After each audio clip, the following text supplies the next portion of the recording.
Hey Jack, David Trongil here. So this is the first swing of your lesson, part of the review. And again, this is before we implemented any changes. So if we just kind of take a look at what's going on here. So the red line that I'm drawing on your hands, this is pretty typical when teaching. We call that the plane line. And I've marked the back of your hips as well. So the very first few swings you made, you were taking the club back a little bit underneath the plane. So ideally, we would like to go directly up that red line. And then at the top, your club is getting what we call across the line. So I'm going to toggle back and forth with Tommy Fleetwood to make this pretty clear. So, really to keep the swing simple, we, for the most part, want to be parallel to that plane line throughout the entire swing, or at least pretty close to it. So again, your original pattern was inside, up, and then again, your hands are really high, and that club is in the right field. So the question you had asked is, hey, I'm missing right a lot. Why is that happening? Well, from here, what you tend to do is drop this thing back down behind you. Notice your hips are coming off that back line.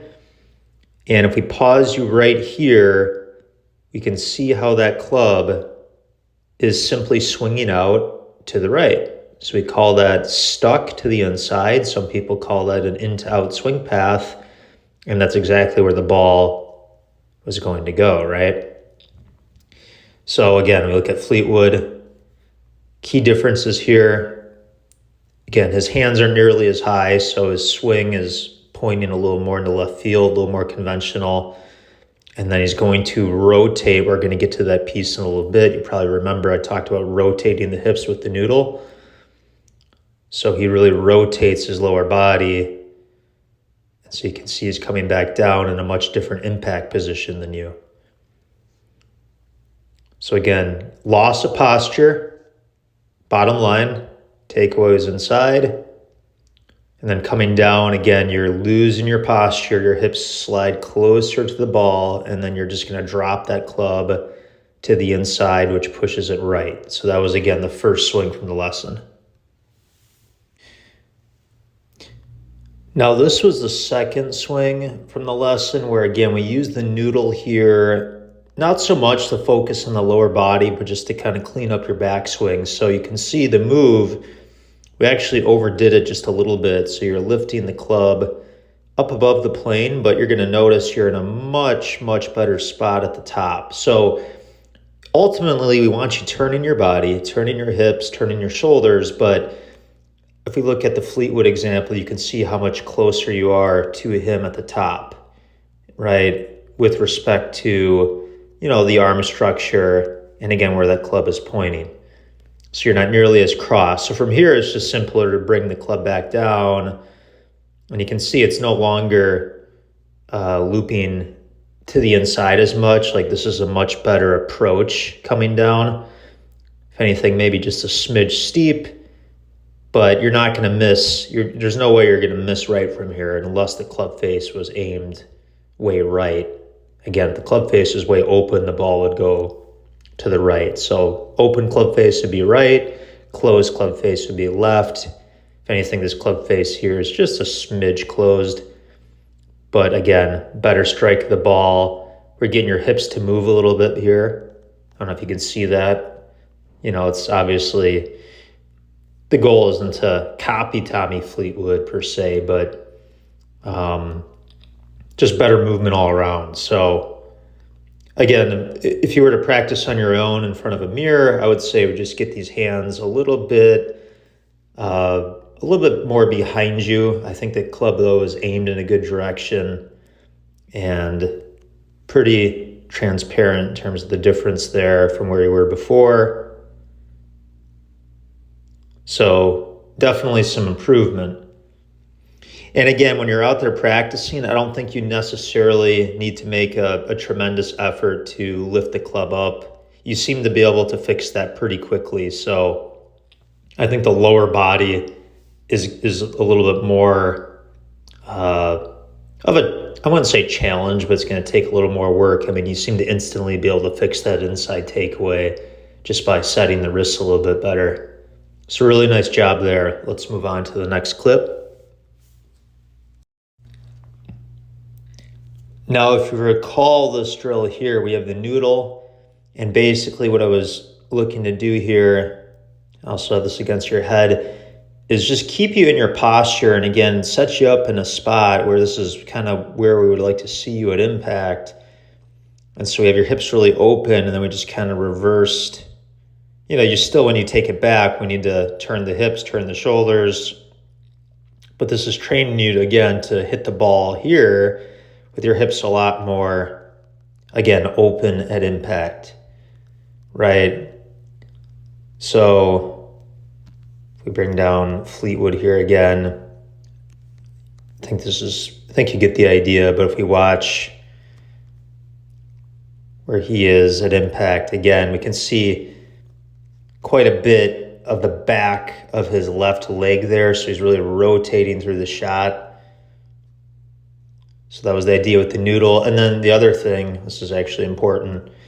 So if we mark his head, I would call this one of the fallacies of golf. People say the head should remain still. Well, watch this. Here's Fleetwood going back. His head lowered, and that's going to lower even more as he hits the ball.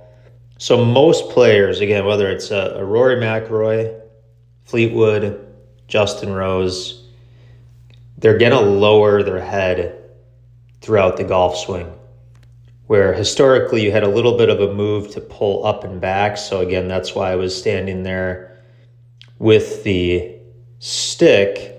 And I'm going to send you some drills. It'll be, I think, key to watch a couple of these drills. But that's why I had the stick there. It's just to kind of get you feeling like, again, you're turning back a little bit more. Again, I like to get the hands a little bit deeper, and that will happen as you turn your hips and shoulders, but just to kind of feel you going back on a more angular axis. So again, I will send you a couple of links in addition to this lesson that will be important drills that I think will help your game a lot. Now, Jack, if we take a look at your swing from the face-on view here, again, I've drawn a couple lines on your hips. That way we can make a reference how you moved relative to where you started, and then same thing with the head.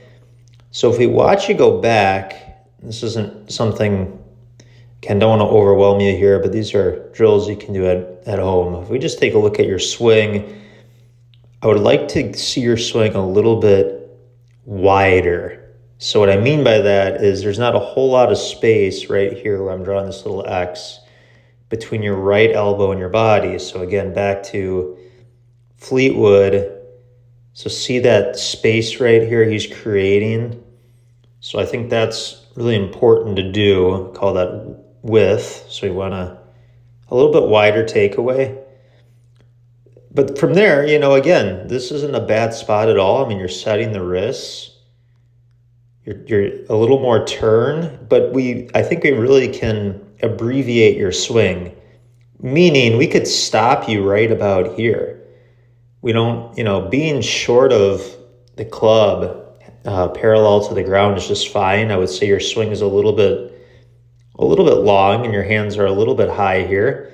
But again, you look at this, you've done a good job in this swing of lowering the head.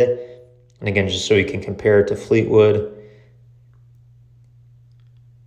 I mean, that's not bad, right? And then watch, his head's going to drop back a little bit more than yours, but overall, some good stuff here. Nice lateral shift with the hips here, which again, we want that. Boom, there's that movement. The biggest difference by far is going to be the amount of lean you have with the club. So when I say club lean through impact, you have a little bit, we just would want to get a little bit more forward shaft lean with the club, because right about here you're hitting the ball. I mean, it was a decent strike, right? So there's some, If we go back to, again, any of the tour guys, I know it's kind of a blurred image, but you can see it. I mean, they're going to retain, let me clear some of these lines, they're going to retain that angle a little bit longer than you to compress the ball. But from the face-on view, again, you know, this is really not that bad of a swing. Again, we just want to get you a little bit wider going back. Wrist set looks pretty good here. And then again, a little more shoulder turns. So if we were to measure your shoulders, and again, bear with me because we'll go to the drill, but we'll call that 46 degrees. You know, I think Fleetwood's turning his shoulders a fair amount more than you. So again, that turning drill with the wall, make sure to cover that in the link here. But again, I like to see your hands stop right about here. Anytime your hands get close to the head, again, just makes it harder to come down and hit the ball consistently. So overall, though, really good job. Now, if you have questions, give me a call. Let me know if you have questions about any of these drills. You know, again, some minor things that set up, right? We can move the ball maybe just a fraction more forward. And again, this is called the face-on view. And from the down the line view, the other one, I would say, you know, again, you could lower your hands a little bit at address. So just some minor tweaks there. But ultimately, I think the lower body rotation and using that noodle with those two different drills would be the priority. And I think that the lower body, again, as you work on that, it really influences the way the club moves. But again, this is a pretty good looking swing here. Just, again, you're losing this angle. Just like to hold on to that a little bit longer as we strike the ball, most of which is a result of turning, shifting the weight, and rotating. And that'll get you into a little bit of a better impact position where that right elbow, again, gets a little more in front of the body. So anyways, once again, well done. Keep at it and let me know how it goes. Thank you so much.